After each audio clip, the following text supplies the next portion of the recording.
Well, hello. You just got me getting ready to pour myself a nice glass of Bullet bourbon. Bullet has a nice caramel taste to it with a strong peppery oak kind of bomb that just kind of hits you when you get it.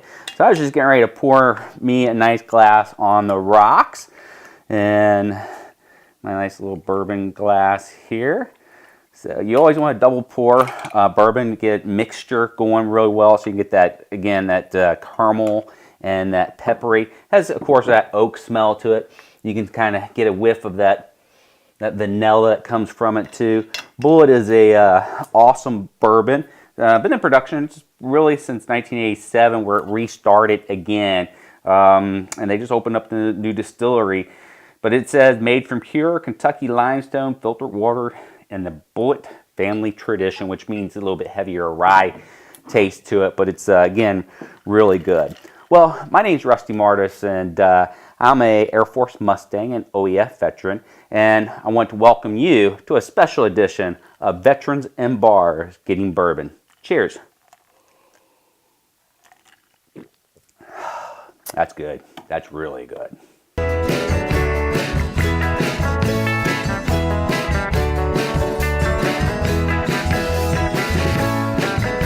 Hey, welcome back to Veterans and Bars Getting Bourbon. This is a special show this evening. Gotta get a great taste. Of course, I'm enjoying a nice Bullet today. Again, with that caramel smell or taste to it. It has that smell too. It has a vanilla smell, but that caramel taste, and then it really pops you with that kind of peppery taste that just makes it so smooth and so good. I like my Bullet over ice, but you can drink it anyway. But this is a special show because this is January 2019. Happy New Year, everyone. And I just wanted to take a look back at 2018 and all the guests that we had on Veterans and Bars Getting Bourbon. And of course, we had a lot of great drinks that went along with it as well. And I got my shirt, 22 Until Valhalla, on. Kind of as a remembrance of our very first show that we did with Zach McGuffey, or Guff is what we call him. He's the founder of 22 Until Valhalla. The second show we had was Sarah Mead. She works with the Tri-State Veterans Community Alliance. And after that, we had Jennifer Wells, who works for Easter Seals and does a lot of great work here. And of course, with Zach, we had Maker's Mark. We had a special Manhattan that was made with Mountain Dew for Sarah, and she's still drinking it today. And that's one of her very first times she's ever had bourbon. And Jennifer, we had slushies with Jim Beam, good old Jim Beam. And then Mary Ann, we were at the Globe down in Covington. They hosted us and made a wonderful Manhattan with a Woodford Double Oak, which was just really good. That's their signature drink, so make sure you go down and check them out. And then we were back the following month, back down at the Globe, and we were enjoying some Angel's Envy. And what we did is we took a look back at our most recent Veterans Reflections. So definitely go back and check some of those shows out. We'll do some snidbits from each one of them, looking at what we did, but I really encourage you to go back and learn about all the different types of bourbons, and of course about the organizations that are working for our local military veterans and their family members. Lastly, last month in December, we had Jesse Neek. Jesse and I enjoyed some old fashions with the wonderful Buffalo Trace that we had, and I always make it a little bit different, but we really enjoyed those old fashions. And with Jesse, he told this wonderful story about his time in Iraq. You want to make sure to go back and hear his story and all the stories that came forth throughout the 2018 filming of Veterans and Bars Getting Bourbon. But Jesse runs the chapter for 22 Until None, and he also works to do a lot of events for Team RWB. So stick around, pour yourself one of these or another great Kentucky bourbon, and cuddle up and hope you enjoy the show. Cheers, everyone. All right, welcome back. We're glad you're with us this evening.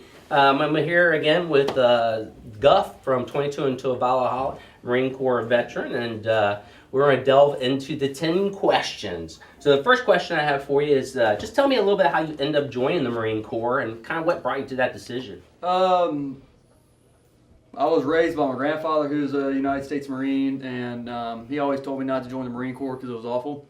And as I grew up, I grew to hate authority and hate school and stuff, so I decided to join the Marine Corps. And I was, I wanted to kill terrorists and bring freedom to people that didn't have the freedoms that we did. And obviously, we were in 2 wars, and I felt like it was my duty as an American and as a citizen to give back to my country. And if I was going to do it, I'm going to do it the right way. I'm going to do it in the Marine Corps. What job did you end up doing when you were in the Marine Corps? I know every Marine Corps. Don't say that. Okay.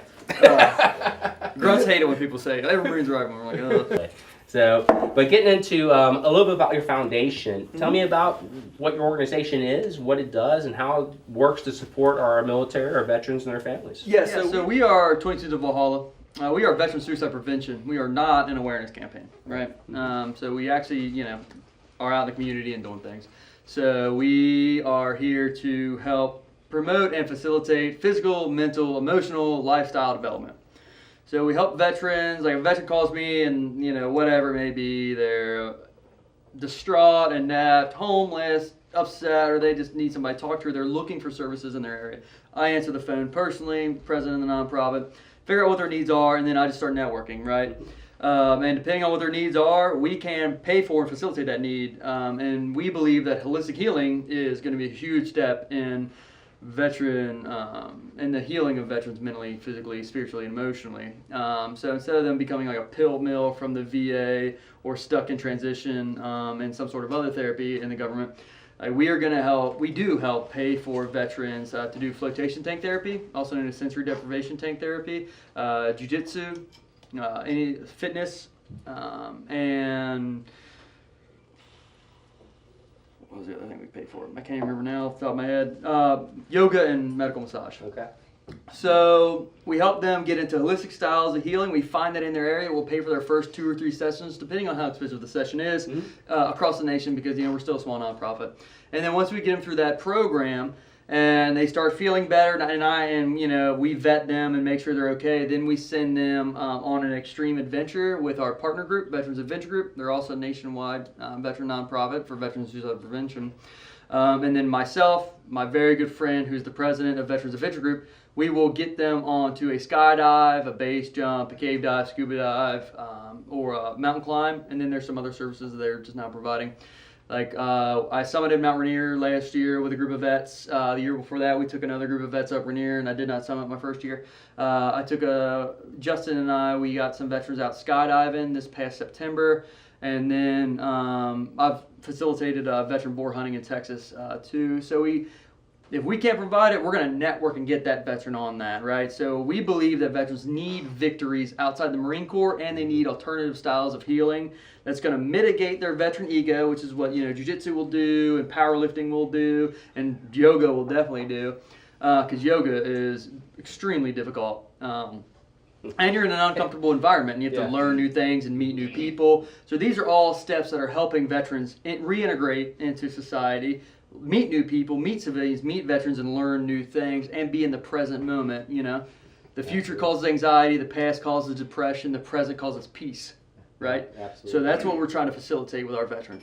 And if a veteran does ultimately lose his battle to PTSD, suicide, we are going to get that veteran's children a college scholarship. We have 5 college scholarships out right now because if a child's parent commits suicide, that child is at a 30% higher rate of committing suicide once they reach maturity. So we believe we give them, it's a $1,000 scholarship to any school of higher learning that they choose. It could be beauty school, culinary school, trade school, or college. We're going to give that child a $1,000 college scholarship. It goes into an account that accrues money over time.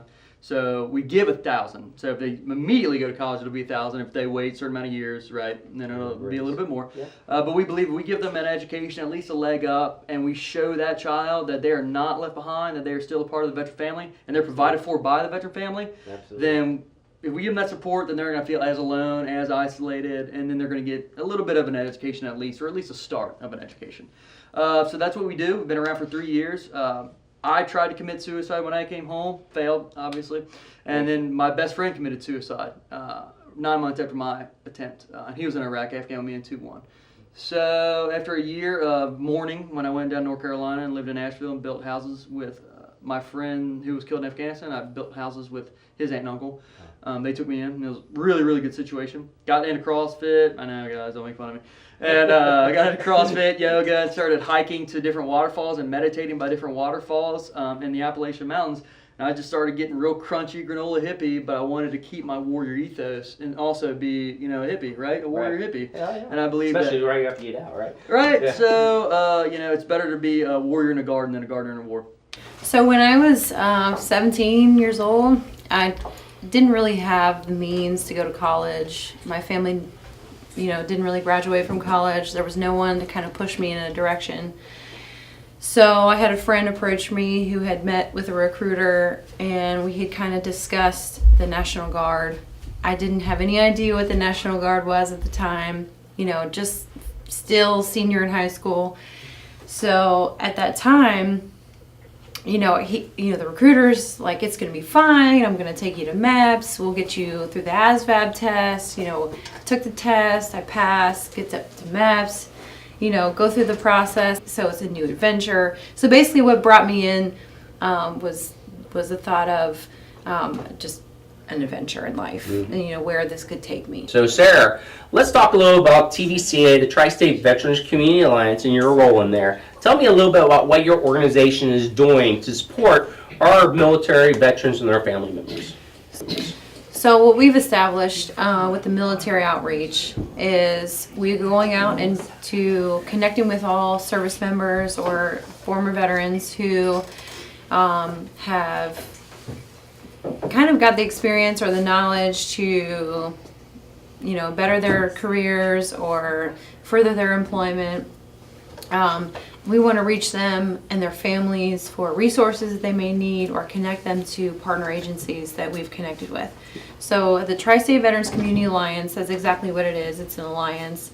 It's a collaboration of community partners who have so many things to offer all of our veterans. So as my role as the military outreach manager, I connect with National Guard and reserves or airmen or anyone who's transitioning out. So we want to make sure that they come through our pipeline, and we are going to make sure that they have everything that they need to be successful, to be long-term sustaining as far as employment goes or resources they need. We have Air Force, we have Marines, we have Army, we have males, we have females, we have combat veterans, non-combat veterans. We have, a very diverse group there at the TVCA, and I would definitely recommend, if someone is just looking for a place to sit down and have a beer or a bourbon with another veteran and kind of share Bourbon. your story. I think we make that rule. Anytime you say bourbon, we got Bourbon. to If you just want to reconnect and share your story, we also have storytelling night. The veterans, vet reflections, they can come out. I think it's a great way to network and kind of reconnect with other veterans that may have a similar story. I know the last vet reflections that we had, I met 2 people that were at the same location as me in Iraq at the same time, and it was remarkable. So you get to share those stories and things that kind of fall on deaf ears when you come home to speak to civilians. So tell me, how did you end up choosing to join the Army? I wanted to join when I was in high school, but my parents weren't very fond of the idea. And I got out, and basically I decided to do the Army because I wanted to do the Marines, but I didn't know if I would be able to survive it. Oh, you would have. Which now looking back, I probably would have done that, but I didn't know if I had what it took, I guess. I underestimated myself. But my good friend Sarah actually was another reason why I decided to finally do it, because I waited a few years after high school, and then I finally made the jump and did. To start the organizational questions out, I'm just curious if you can tell me a little bit about Easter Seals and what you do for our local military veterans and their family members. At Easter Seals, we cover 3 different services. One is employment, so we assist family members, veterans, military, it doesn't matter where they're at in their career. We assist them and their families with employment, help them with their resumes, connect them with other employers. So we do a overall assessment and try to identify their barriers and help them through that and overcome them so that they can find full-time employment or part-time if they choose to do so, and so they can be successful. And then we have education. We can assist them if they come through voc rehab. They get referred to us, and we help them as they go through their courses and help them transition to finding a college or a university to attend. And we actually still have some of the guys that come through our program still come back and use our computers and work on their homework, and we help them. And then we do Community One Source or emergency services, which is what I do. So basically any military member, veteran, or family member, it doesn't matter the type of discharge, how long they were in, or anything, they can call. They call either 211 through United Way, or they can call 878-2200, and that call will come directly to me. And whatever their need is at that time.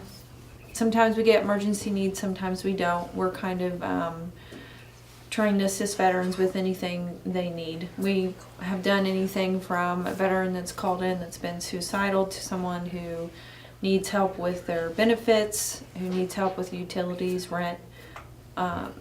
Sometimes we do have to outsource them, but most of the time we try to take care of things in-house. It just depends what the situation is. So. But we're going to learn a little bit more about you and how you kind of got involved in the military, veteran, and family space. So I know you are a spouse of a veteran. Yes. Tell us a little bit about how that came about. How'd you guys meet? And It's funny, we met at a VFW conference down in Louisville, and my sister and her husband were involved with a VFW, and they dragged me along for the fun, and we met down there. And I think from the very minute we looked at each other, we kind of knew that something was up. Become a certified veteran lending specialist. And as many years as I've been doing VA loans, I learned a lot of things that I did not know. A lot of little caveats about what you can do with VA lending that many, many lenders choose not to. Just for instance, there is no limit on a VA loan, where normally in northern Kentucky counties, $453,100 is the maximum conforming loan limit. That's the maximum amount that I can loan with no down payment, but you can borrow any amount over that with a small down payment and get better terms than a jumbo loan. Every lender I've ever worked with before doesn't go there. wow, yeah. And what's really cool is it's open to not only active duty military, but veterans as well. Exactly. And in some cases, it could be their spouse too. Spouses of deceased veterans, if that person died from a service-related illness or injury, their spouse can be eligible for VA financing. Yeah, very cool. And if correct me if I'm wrong, but I think I've sent clients over to you that either we're looking to refinance or get into a better situation, and some other things too. Yes, so. and I've been able to work with them. One client that you sent me, credit was so good and had money he wanted to put down, so a VA loan was not the best option for him. But it's still, he's a veteran that I helped, and I helped him with a product that was actually suited more for him. Well, that makes even a better situation for that, because you're not just selling the VA home loan. Right. It could be there's something out there that's better for them. We want to make sure it's the best opportunity for that military member, or that veteran, or that family. Many veterans don't realize that VA lending allows for bruised credit, what I call bruised credit. And there are cases, one that you referred to me this week, where a gentleman does not meet the minimum credit score, but I've got credit counselors that will volunteer their time and help him, and will rapid rescore him, and we'll get him into a home within the next 4 to 5 months. No, that's really cool. So not only can you get a VA home loan or any type of home loan, but there's also some counseling that's available as well. So first-time homebuyer counseling, credit counseling. I'll do the credit counseling and budget counseling myself. That's my little give back for for veterans in the area. That's awesome. So I appreciate that. You're just really watching living history take place and hearing it straight from the horse's mouth, for lack of a better term. It's overwhelming. Field Medical School in San Diego, up to Camp Pendleton, and attached to the 5th Marine Division Naval Hospital. From there we were billeted out to different companies and different regiments. And I ended up in I Company, 3rd Battalion, 28th Regiment. Well, in January of 1944, they put me on a ship and said, we're going to sea. When we got halfway up to Guam or somewhere, they said, we're going to hit a little island 600 miles south of Japan. It's called Iwo Jima. Well, none of us had ever heard of it. A bunch of 19-year-old smart-aleck kids. And when I got off of the Higgins boat, there was a young man laying beside me there on the beach, and I looked up the beach and I could see it was no place for me or him either. So I grabbed him by the coat he had on, or the jumper he had on, and I said, come on, Jimmy, this is no place for us. He was one of the men in the machine gun platoon that I was attached to. Well, we made it up the hill about, I don't know, I'm old and slow, and now. I'll be 93 years old my next birthday. But anyway, a little concrete ditch there, and I saw these two guys go by in my platoon with a machine gun. They didn't even get a chance to hardly set it down and get a bullet in the barrel or pull the trigger till a mortar hit right in front of them. And I thought, well, I better go. And one of the men, half of his head was gone. The other one was full of shrapnel, so I cut some of his clothes off, tried to patch him up best I could, and somehow or another, with the help of the Lord, I took him back to this little ditch where I was at, and the two guys that I just left, they had a litter team there already, and they sent him back down to the beach. I don't know whether he made it back home or back to Hawaii or back to Guam or what happened to him. But anyway, the 36 days was, well, I spent 36 days in hell. So you were an Army Ranger. So talk a little bit about that experience and going through that whole process of becoming an Army Ranger. So for those that don't know, Ranger School is the Army's premier leadership school. So I did not serve, and there were some guys that will get really mad if you call me an Army Ranger. So I am Ranger qualified. Okay. I went to Ranger School from the 101st Airborne Division, so I did not serve in a Ranger battalion, which are technically Rangers to some guys. But the reason I was sent to Ranger School, and hence the airborne hat that you have on right now, right? Yeah. The reason I was sent is because my unit saw leadership skills in me and sent me to the school to develop those skills. And it was one of the best things that happened to me during my short-lived military career, and I think we'll get to that story a little later. We will, because I know a little bit about it, but we want to share that, obviously. Yeah, but you know, that experience for me has really kind of lit a fire under me and how I now lead my life and have led my life for the last, let's see, I went to Ranger School in 2002, so the last 16 years. 22 until none, and how you got involved with that? Sure. So, gotta think of Facebook. I think I was scrolling through Facebook one day, and a friend of a friend maybe shared something, and I saw this about 22 until none, and then obviously, you know, the number 22 is, you know, we're not going to sit here and argue about how many veterans, you know, a day commit suicide, because one is too many. Yeah, right? one is too more than 0.1 per day. If it's calculated out, is too many. But I saw this, and I you know, I think it was kind of a call out from the organization 22 until none.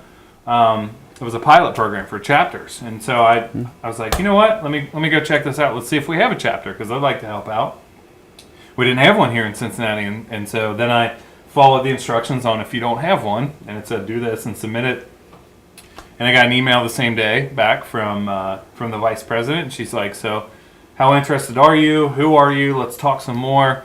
And we talked some more, and here I am sitting in front of you as the chapter president of the Cincinnati chapter 22 Until None. It's a community, and we are here as a community for everybody that might have those feelings. Yeah.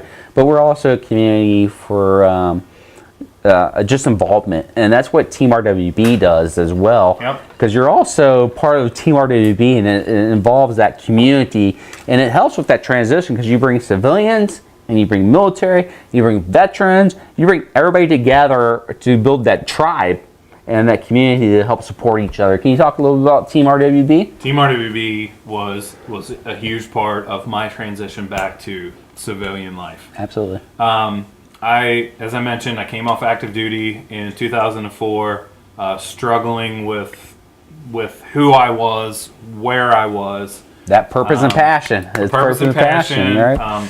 I got a job, and that was cool because that was it was what I was supposed to do, and I was making money, so it allowed me to go to the bar and drink and forget about all the nonsense, suppress those emotions. Right. Everything you went through. And then a buddy of mine, I went to NKU, started NKU in 2005, and a guy I met at school told me about this organization, Team RWB, and I'm like, all right, cool.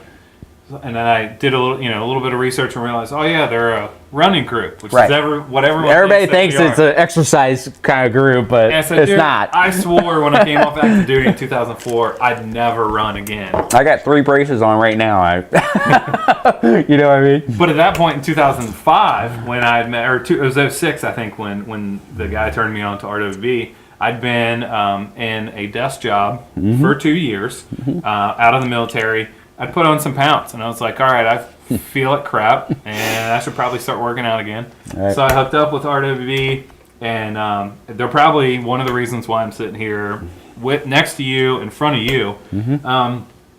The primary mission of Team RWB is to help veterans reintegrate back into society through physical and social activities. Hey, well, welcome back. I just refreshed my Bullet Bourbon that I'm enjoying. On the rocks, it's still really good. Still has that great caramel taste to it, and of course that pepper that gets you at the end. Hope you enjoyed taking a look back at 2018.